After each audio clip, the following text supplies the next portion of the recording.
Thank you to the panel. That was a great panel and the last in a long line of great panels and breakouts that we've had today. So we've arrived at our closing for the two-day conference. And I'd like to introduce the director of the University of Puerto Rico Sea Grant Program, Ruperto Chaparro Serrano, to guide us through this closing. Thanks, Bill. I will be now presenting. I'm glad to be here and congratulate all the organizers of the conference for an excellent job. As you may know, we have been having trouble with electricity and internet connection, but we were able and lucky to have it back in time. So I would like to start by presenting Honorable Raúl Grijalva, Chairman, U.S. House Committee of Natural Resources, who will offer us a presentation regarding the Insular Area Climate Change Act. Please, Mr. Grijalva. Thank you very much, and thank you for inviting me to the conference. And I'm honored at this closing portion of this third annual Climate Change in the Caribbean Conference to be here. It's a valuable opportunity, this conference, for all of us to combine our expertise, exchange stories in pursuit of, I believe, is the necessary new and comprehensive approaches toward climate justice and climate resiliency. The U.S. House of Natural Resources, our committee, is dedicated to tackling the climate crisis head-on and developing solutions that respond to the varied needs and ways this crisis impacts our planet and our communities. The U.S. Virgin Islands and Puerto Rico are especially vulnerable to impacts of climate change as island communities in the Caribbean. These impacts include coastal erosion, sea level rise, an increase in temperatures, droughts, coral reef loss, and greater exposure to natural resources. Follow up on the comment that was made. It is important for both the Virgin Islands and Puerto Rico to engage fully with other islands communities across the Caribbean. This is impact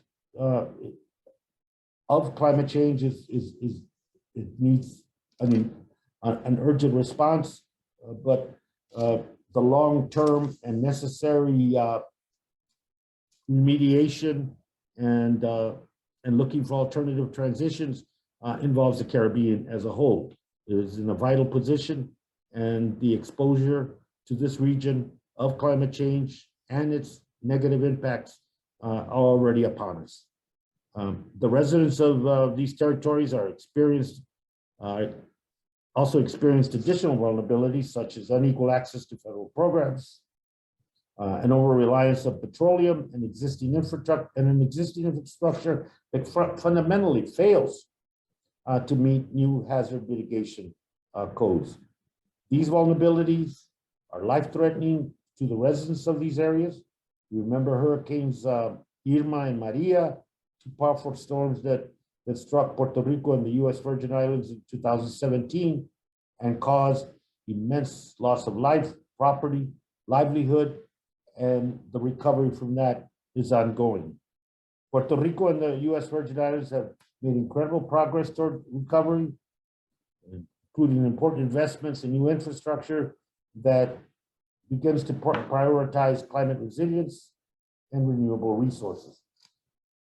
The Resource Committee engages with scientists, elected leaders, indigenous communities, and members of the public to develop informed and unified solutions to climate change. One result of this progress is the HR 2780 Insular Areas Climate Change Act, which was introduced last year.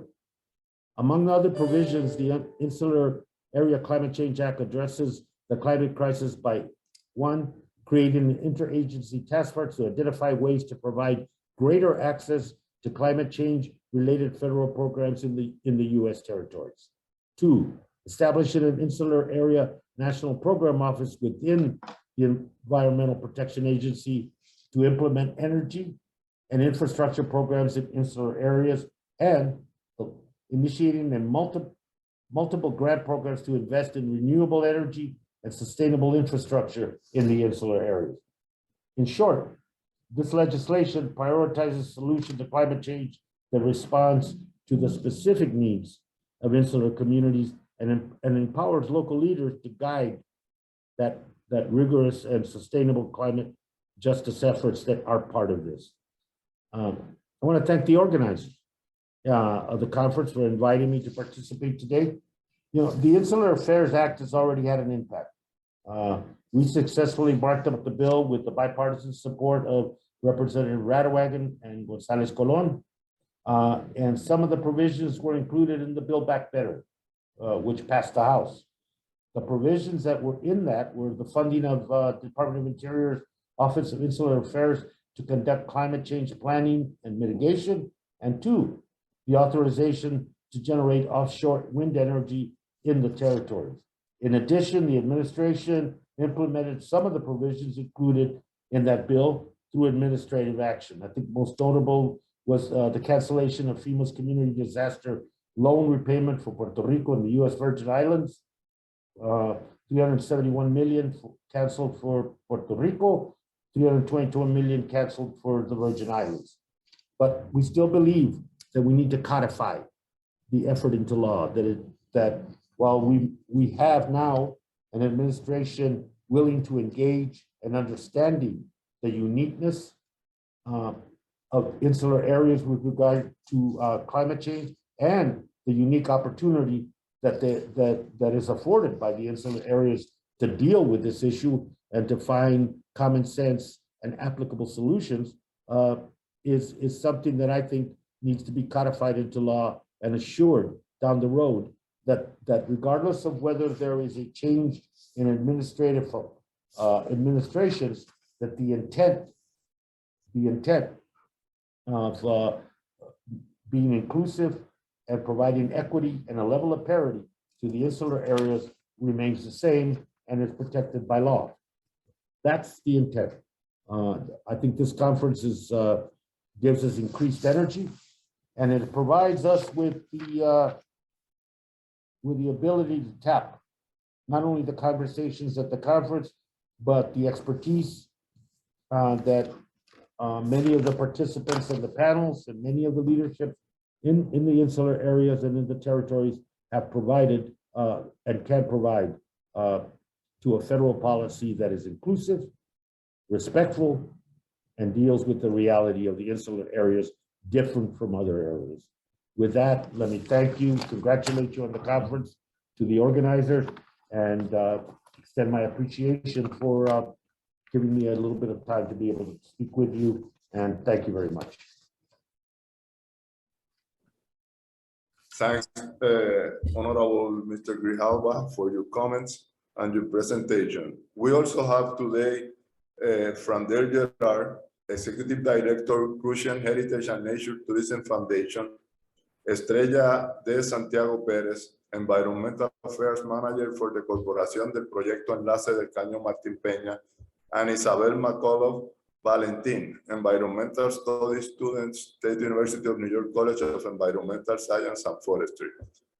I will have a small presentation. ¿Puedes ponerla, por favor?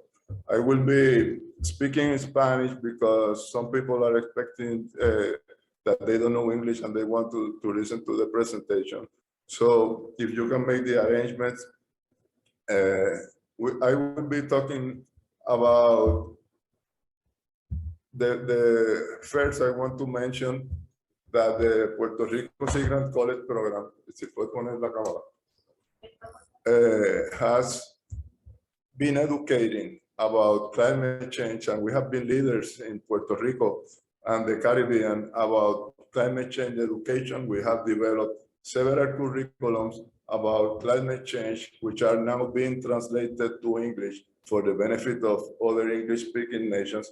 And this has a lot of information and presentation for the teachers to start teaching about climate change in the schools. We have close to 500 schools and 600 teachers that we have trained about climate change.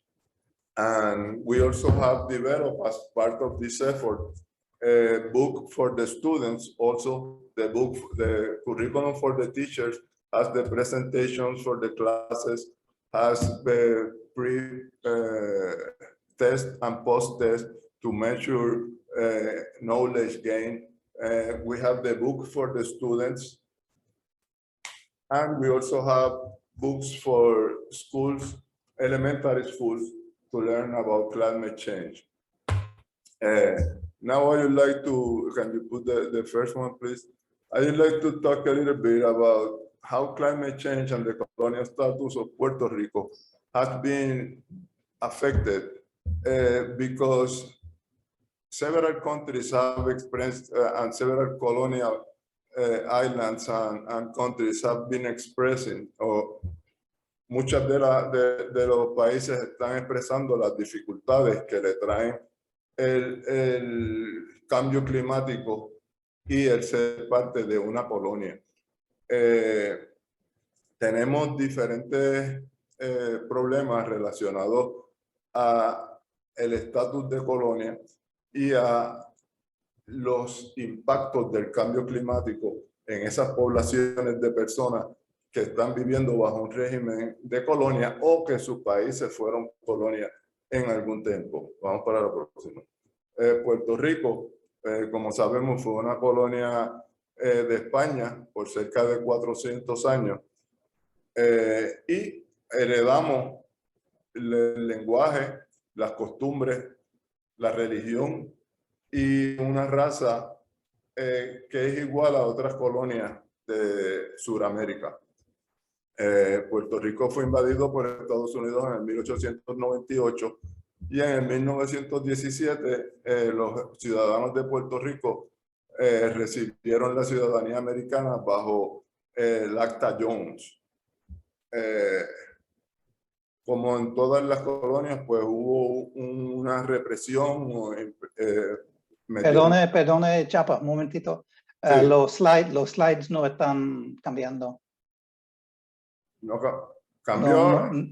No estamos viendo el slideshow, solamente el... Aquí. ¿Ahora lo ven? Sí. Ok. Si lo puedes poner grande, no se puede. No, está pequeño acá y no lo puedo. No, están perfectos para nosotros. Ok. Entonces, Puerto Rico, por más de 100 años, ha sido una colonia de los Estados Unidos. Vamos para el próximo. ¿No se puede poner un poco más grande? Que no veo. Ok. Puerto Rico, todos los puertorriqueños se han dividido en diferentes partidos. Unos están tratando o prefieren la independencia, otros prefieren el Estado Libre Asociado, que eso es un disparate, un engaño, y otros pues prefieren la estadidad. Estamos haciendo unos arreglos porque no estoy viendo los slides desde acá, pero ya se resolvió. Ponlo aquí. Se ve bien para nosotros. Ok. Puerto Rico tiene un porcentaje de pobreza de muchos de nuestros habitantes que todavía están recibiendo ayuda económica y alimentaria, gracias, del gobierno, a la misma vez que recibimos mucho menos dinero que otros estados que tienen una población comparable con la de Puerto Rico.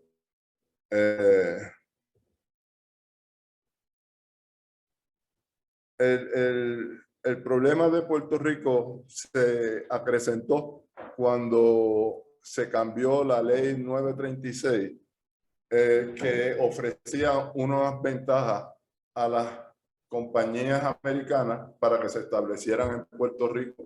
Lo que una vez la terminaron en el 2005, la economía de Puerto Rico se fue en una espiral hacia abajo que nos ha nuestra economía. Vamos con el próximo. Problema. Esta deuda de 74 billones en obligaciones y 49 billones en pensiones, pues es la deuda más grande que han tenido los otros estados y territorios de Estados Unidos. En el 2014 degradaron los bonos de Puerto Rico como al estatus de basura. En el 2016, bajo el presidente Obama, se creó la Junta Fiscal manejadora que impuso medidas violentas de austeridad, entre las que se incluyen rebajarle el presupuesto de la universidad en 50% y cerrar un sinnúmero de escuelas públicas alrededor de Puerto Rico.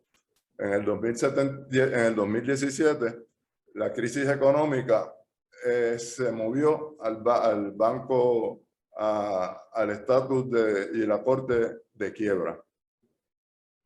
Vamos para la próxima.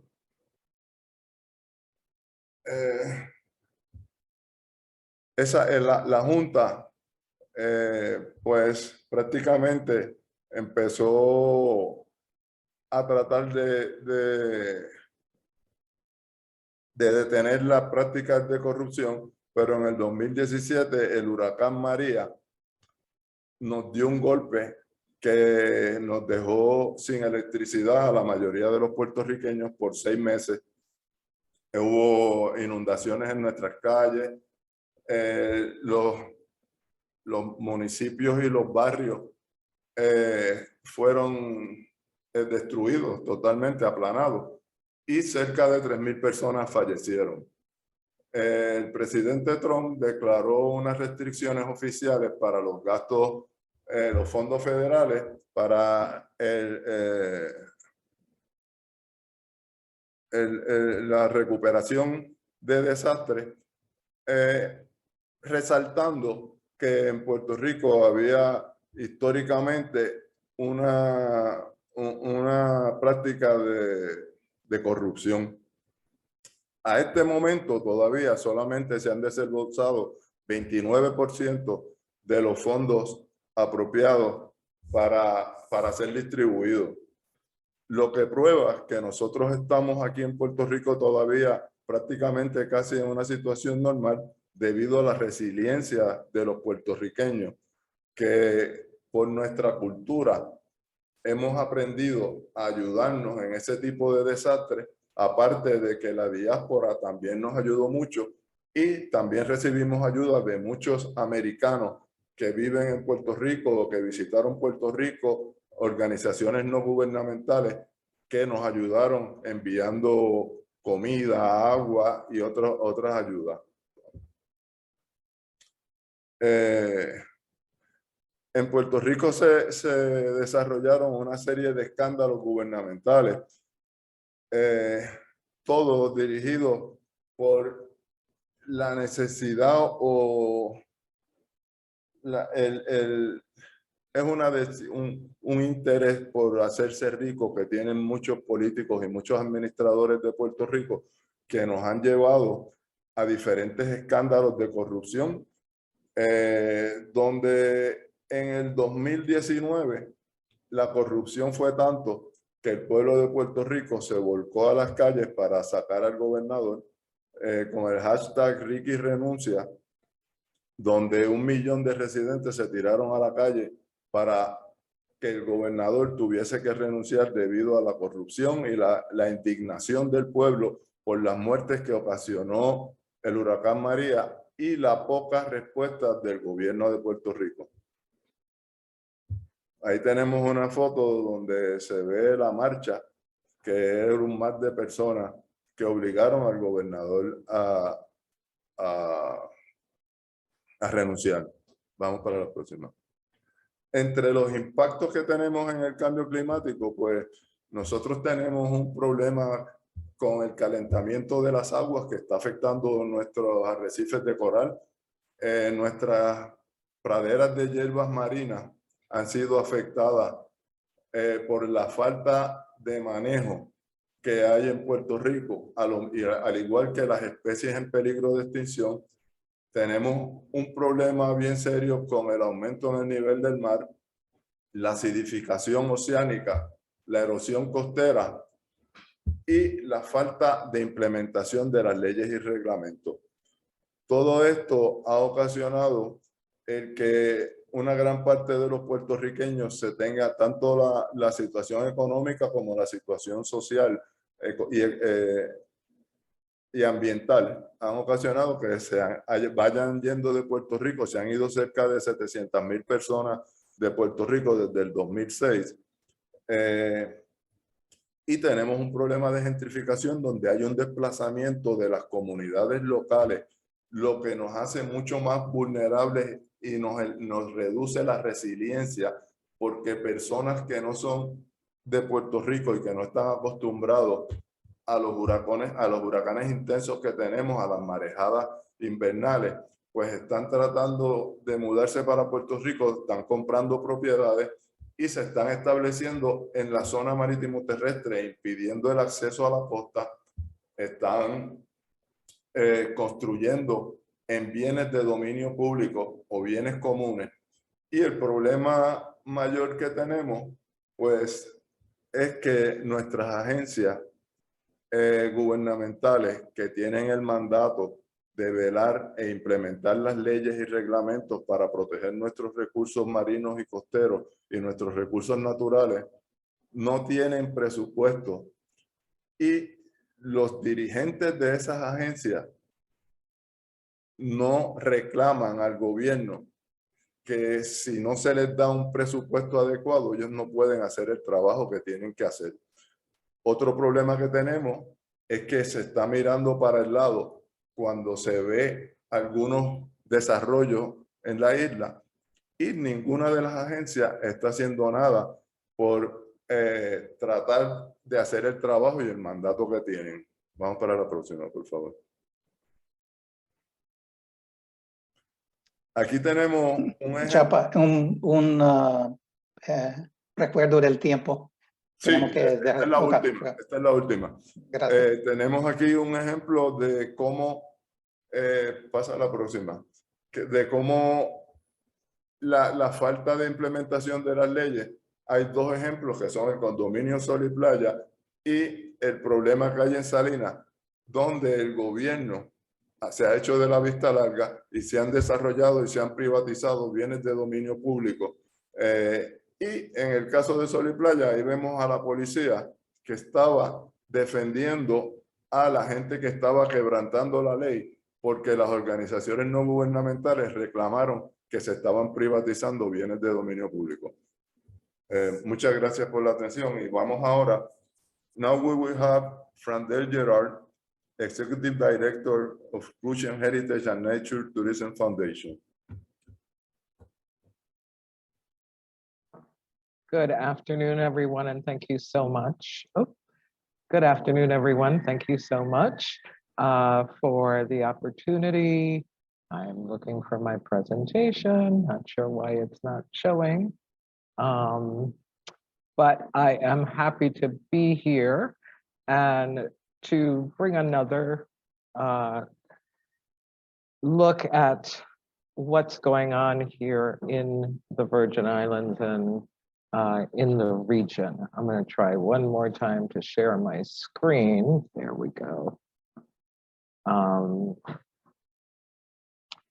My name is Frandelle Gerard. I am the Executive Director of Crucian Heritage and Nature Tourism, a nonprofit organization based here on the island of St. Croix. And in looking at our call for action, I ask that we reimagine community engagement. Here on St. Croix, we've had the benefit of a forward-thinking move by the St. Croix Foundation for Community Development to establish a nonprofit consortium that has several sectors And the environmental sector is one of those in which we participate as CHANT, along with the St. Croix Environmental Association and the Virgin Islands Good Food Coalition. We put together our own statements of our goals, what we support, and our environmental sector supports the protection, conservation, mitigation, and restoration of our island's natural and built resources, helping to build environmental and community resilience. Our chief goal is to connect Virgin Islanders, reconnect Virgin Islanders with nature. And when we say what can we do, what do we need? We need public awareness, connecting nature to lived experiences and community engagement, meaningful community engagement. We need action at a grand scale. We need expansion and stewardship of protected areas, food security, public policy, coordinated planning, coordinated implementation, equitable enforcement of existing laws, both Virgin Islands and federal, and environmental justice. We need, we came up with a outline of climate change mitigation and adaptation and what it looks like for us here on St. Croix. We need a commitment to planning, aligning existing plans and identifying gaps. We need implementation. We need data collection and monitoring. We need to protect and enhance key habitats, reduce our carbon emissions, and we need outreach and education to enable people and actions at all scales. And how do we get it? And that comes to the power of collaboration. By creating the nonprofit consortium and pulling together disparate groups under one umbrella, we have now collective voices that are louder.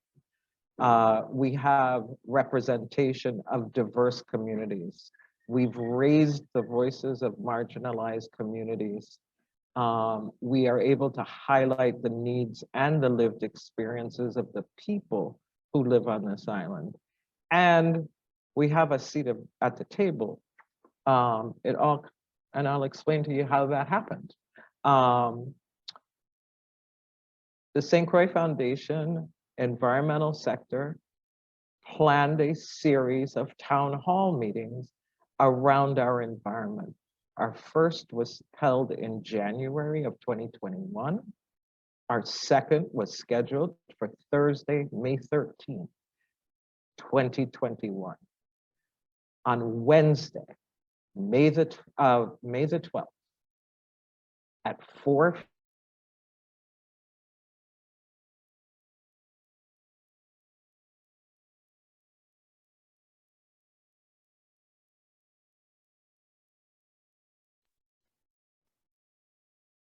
Frandelle, looks like your screen is frozen. Let's give it a minute here. See if we get you back.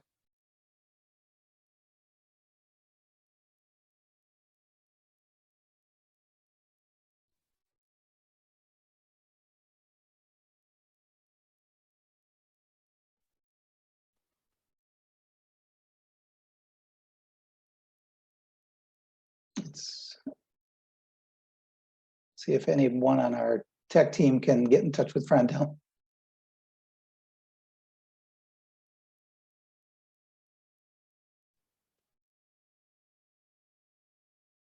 Technology works great until it doesn't work. Give it a minute here.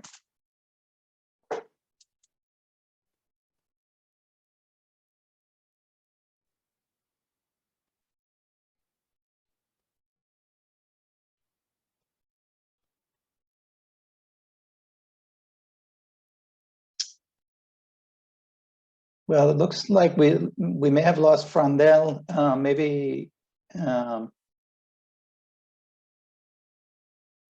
Maybe Chapa, you could introduce Estrella. And if Frandelle comes back, we'll give her some room there. Okay, sure. Our next presenter is Estrella Santiago Pérez, Environmental Affairs Manager for the Corporación del Proyecto ENLACE del Caño Martín Peña. Estrella.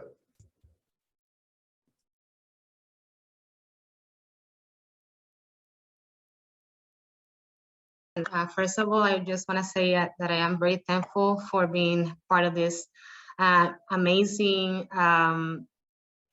two-day conference and being able to share with multiple people, some of which have been collaborators of the ENLACE project, including Honorable Grijalva, who has visited the communities. So I am very thankful to be able to share our experiences and to also receive the experiences of others from other islands. So, well, first of all, my name is Estrella Santiago. I work with the Corporación del Proyecto ENLACE del Caño Martín Peña.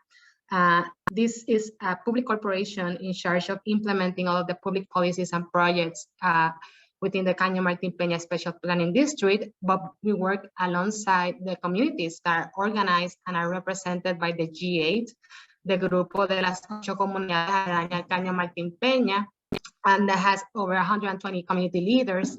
And they are nonprofit, and the mission is to ensure the participation of residents, all of the decision-making process within their own communities. And lastly, but not least, we also work with the Land Trust, the Fideicomiso de la Tierra. The Land Trust is our way to ensure that communities are not displaced as a result of the implementations of the different projects on the Comprehensive Development Plan. And it's also our way to protect communities from displacement, market forces, and also gentrification. And to all of these organizations, we add multiple allies and collaborators, some of which has been in this two-day event or has been participants. So we're very grateful for them.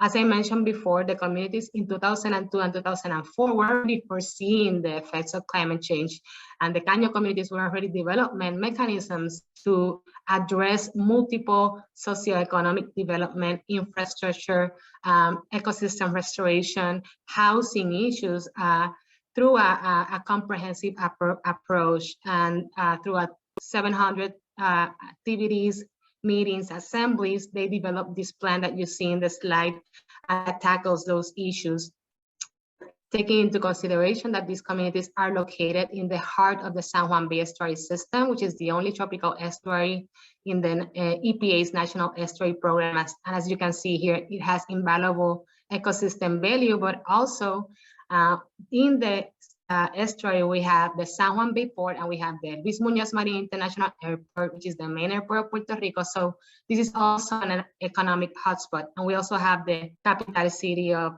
the historic city of Old San Juan. So our communities, like a lot of other communities in Puerto Rico, settled in the 20s, 30s as a result of migration from the rural areas of Puerto Rico to the city, looking for economic opportunities. And when they moved here, you know, they had to occupy whatever land was available. And unfortunately, in a lot of areas, it was, you know, non-pleasant land like wetlands.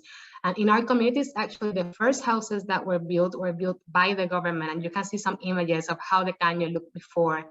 And as you can imagine, and as a lot of other frontline communities, some of which has been spoken about today and yesterday, these communities are facing multiple socioeconomic issues. And I pause here for a brief to say the words of one community leader that really shocked me. Her name is Awilda. And when we talk about climate change, we talk a lot about resilience. That's like a hot word. And she was saying in a meeting, like, I dislike the term resilient, because why is it that there are communities that constantly has to be resilient?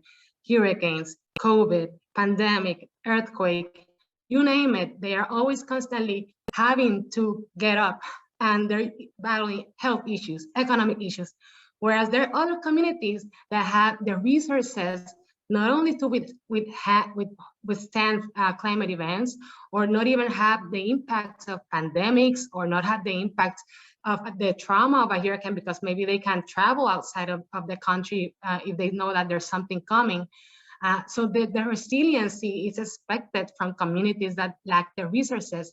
And it's like we're all in the water, but there are some people that are in boats, and those boats has kitchens, and they have, safety. And then there are other people that are in small boatings, in jolas, how we call it in Puerto Rico, that are barely swimming. And then others that are drowning and literally with just their own hands trying to stay afloat.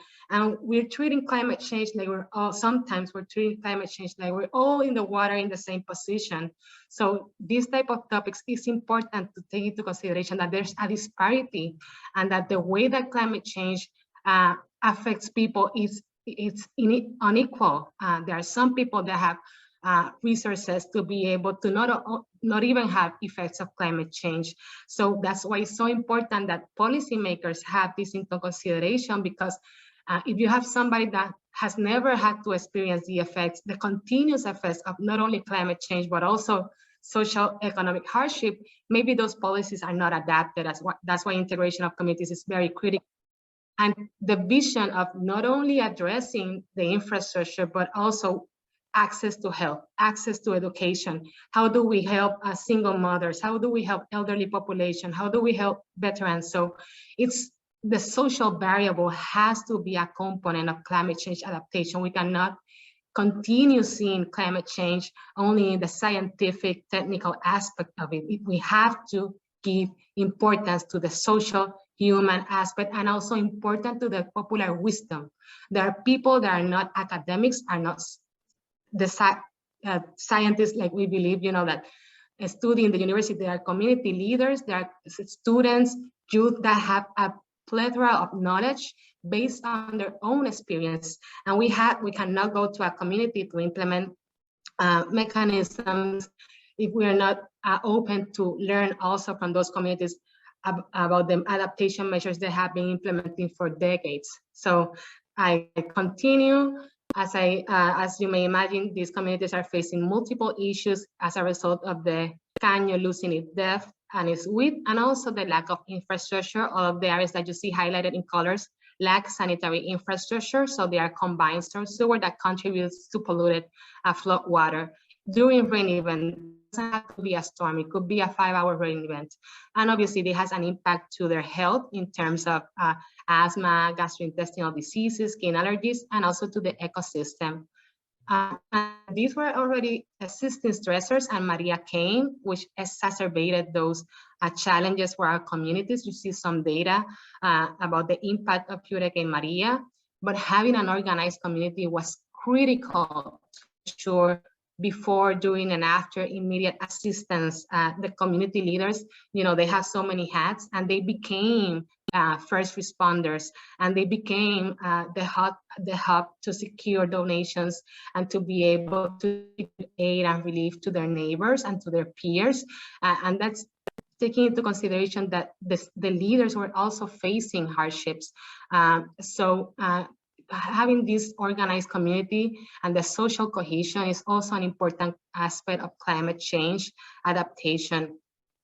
The community leadership is now looking into more long-term efforts like resilient housing for residents that need to be relocated, resilient centers and comedores resilientes to provide, have a safe space, during different climate events, and also the most technical aspects like the ecosystem restoration project of the Caño, opening that channel, which is something that we've been working for decades now. And one of the biggest news that we received this year is that we finally got, the U.S. Army Corps Engineers got allocation of funding to move this project from its current design stage to construction. And we have been doing, even before the allocation of funds, we have been doing a lot of work related to the project, including the relocations of families within their own communities, if they choose to, because we believe in mitigation in situ. A lot of people, a lot of the effects of climate change also have to do because of the lack of infrastructure, lack of adequate housing. So we have been relocating families from the project footprint and other infrastructure project footprint into the home of their choosing. We have relocated over 200 families. We already have relocated 53% in the project footprint, you know, what has been successful for our relocations process is that we have a committee that's comprised by community residents and leaders, some of which have been relocated or will be relocated, and they are the experts. They accompany each family since they are notified that they need to move until they're relocating to the new housing, and having that accompanied by somebody that's from your community, not somebody from outside, has made a total difference. We're also working with the master plan for infrastructure. We want to also address the lack of infrastructure in a comprehensive. Been doing community meetings. We know that these projects are going to help reduce, mitigate flood risk and damages. And we also have a land trust, which has been very instrumental into preventing gentrification and displacement and allowing for families that need to be relocated to be able to move within their own communities. And in addition to that, we have over 30 social programs that yearly impact thousands of residents. We have some challenges with COVID, but we have been able to continue a lot of them. Now we're gonna be able to retake it as, you know, as we move forward. Finally, I found this, and I think that this is important when we talk about climate change adaptation, what I mentioned about social cohesion and the importance of social cohesion during any type of event, and how do we integrate, you know, how do we tackle climate change in a comprehensive manner, having the residents of the frontline communities being the main actors and actresses of this process, and making strategies that are real and that adapt to the realities of the communities. And how do we then look at long-term, you know, larger scale strategies, but integrating the communities. So I feel like the ENLACE project is a model. I know that there's other communities inside and out of Puerto Rico that has been doing similar work. So I am very excited to be able to share this information and also listen from your questions and listen from the other panelists. Thank you so much. Thanks, Estrella, for an excellent presentation. And I think we can have Frandelle. Are you now again? Okay, I see you now. Okay, so you can finish your presentation.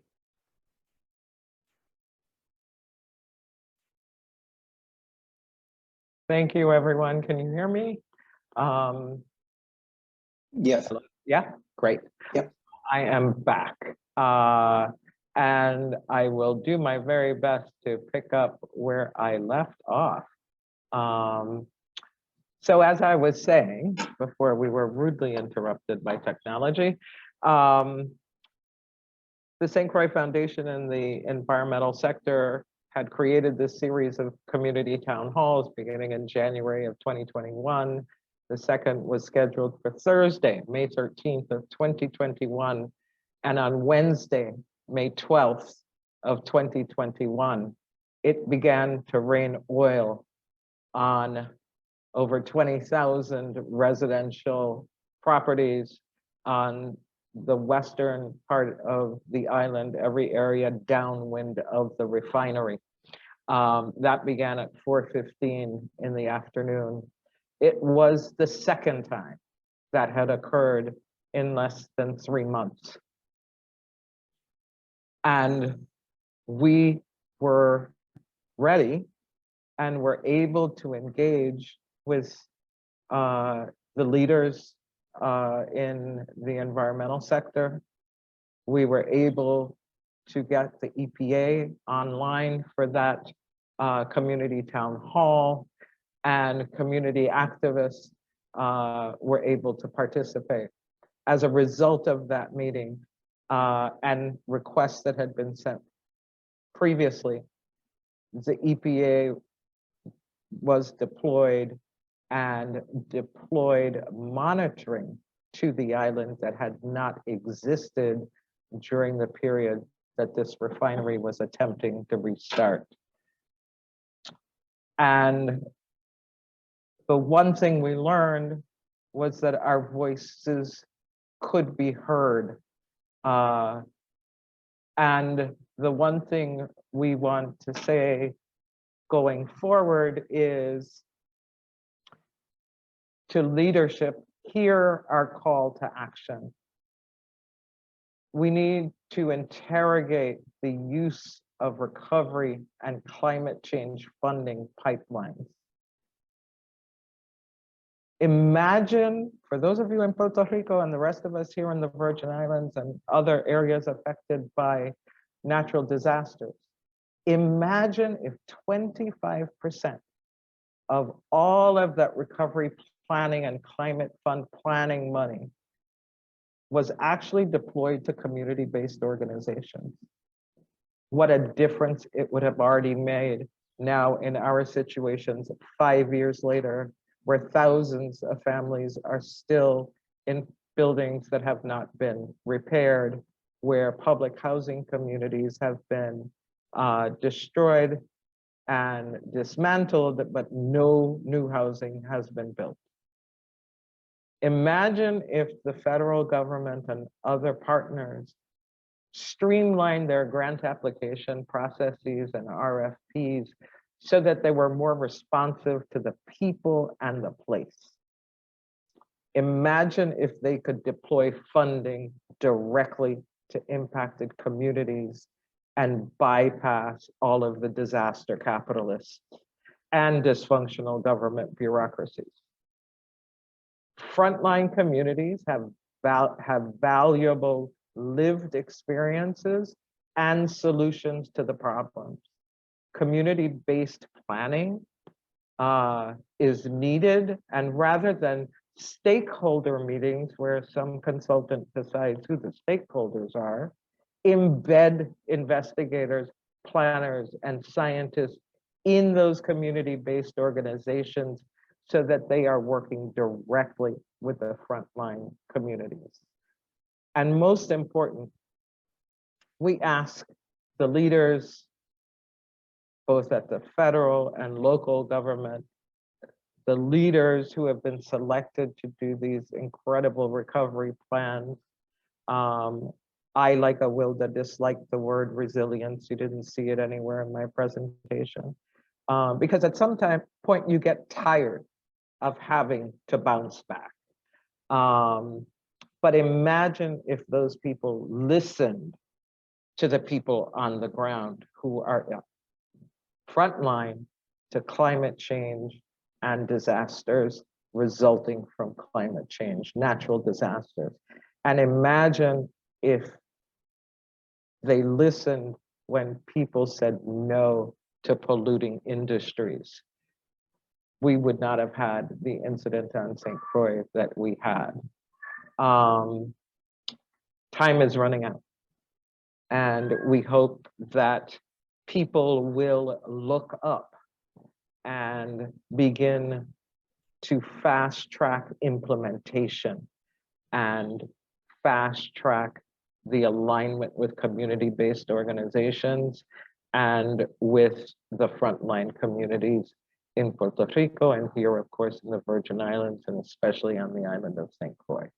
Thank you very much. Thanks, Frandelle, for an excellent presentation. We can relate to the topic you were mentioning.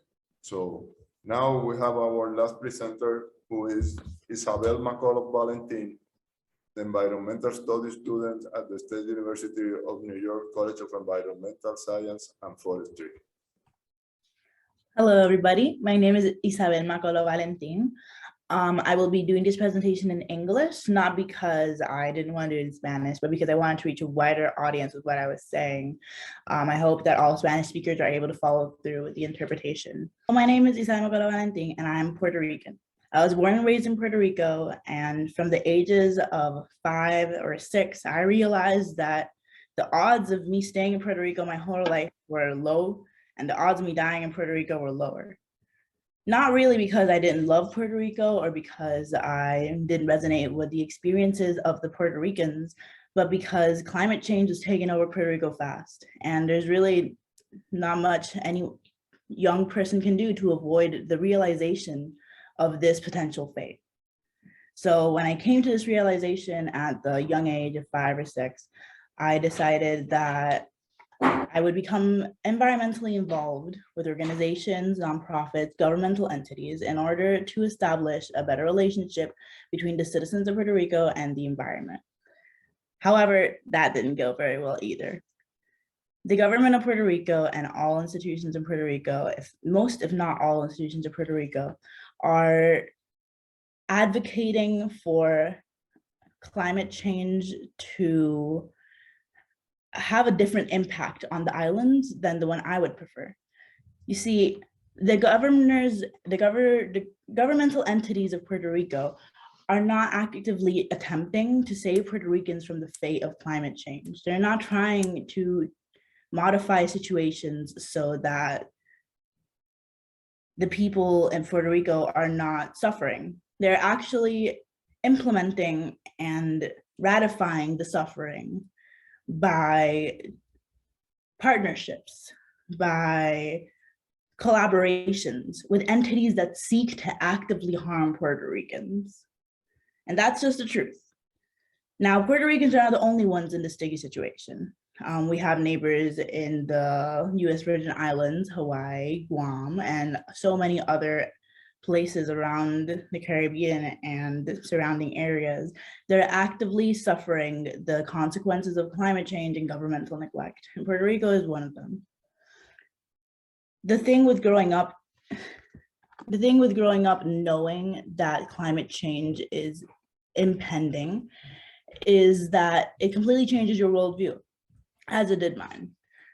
The situation of climate change becoming unavoidable was something that made me decide to jump to action. I joined organizations. Some of the organizations I've joined are Cierre Club, Youth Climate Strike, and I've decided that I want to implement change, which led me to learn that change cannot be implemented, not as easy as one might think. Change in Puerto Rico cannot transverse without the approval of different government entities and agencies. And without said approval, things just don't move.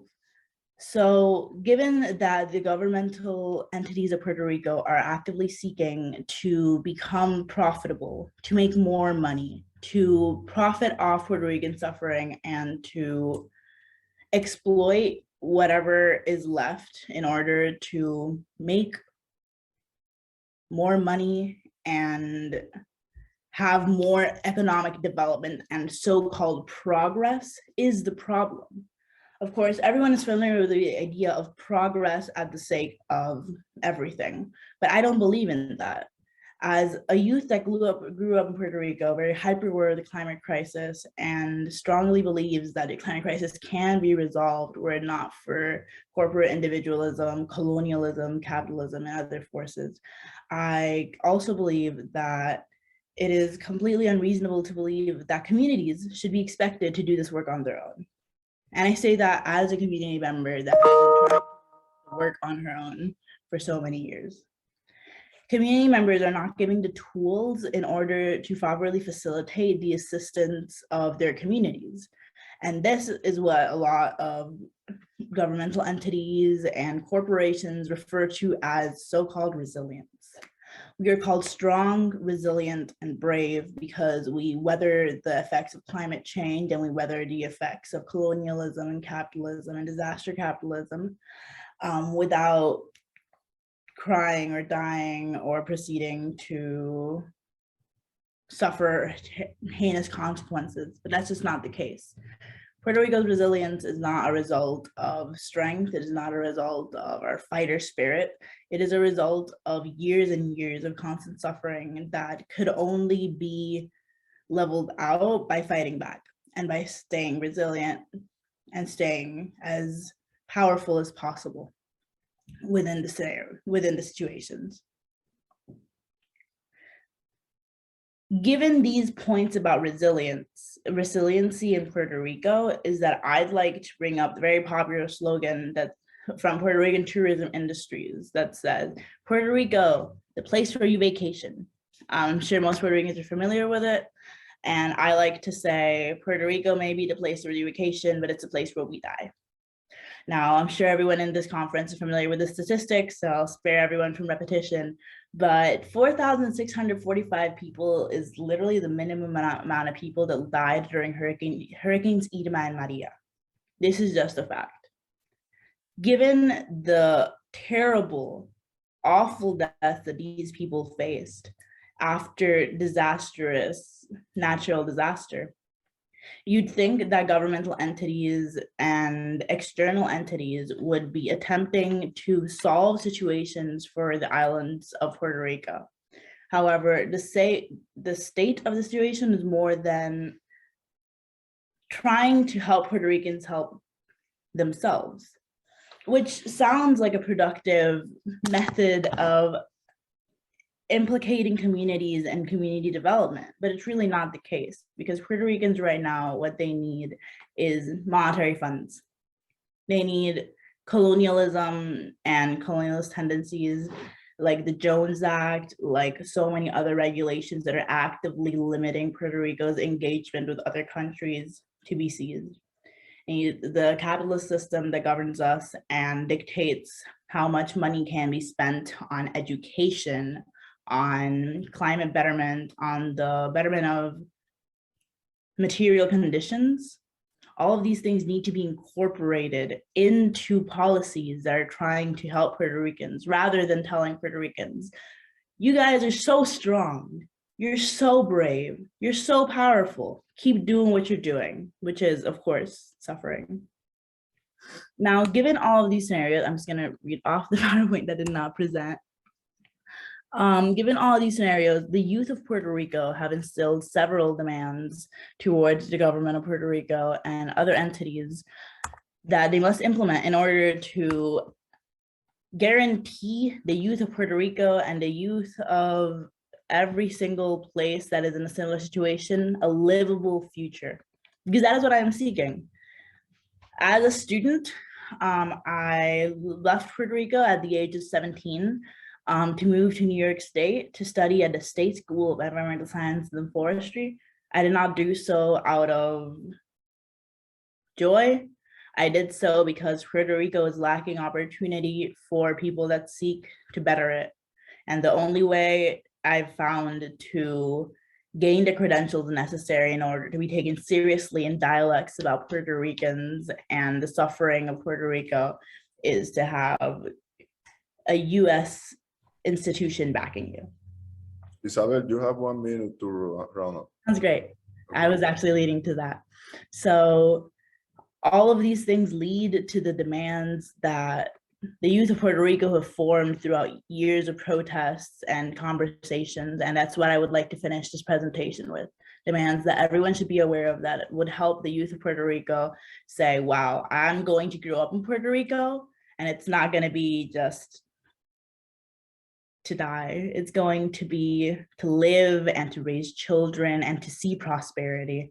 So A, declare a state of emergency due to climate change, establish a panel of experts, government figures that create comprehensive, realistic, and immediate legislation. All legislation that seeks to cushion the effects of climate change should be developed to participatory community diagnosis and constant consultation with the marginalized communities. There should be advocacy for the decolonization of Puerto Rico as an indispensable and necessary method to be able to truly and effectively deal with the climate crisis.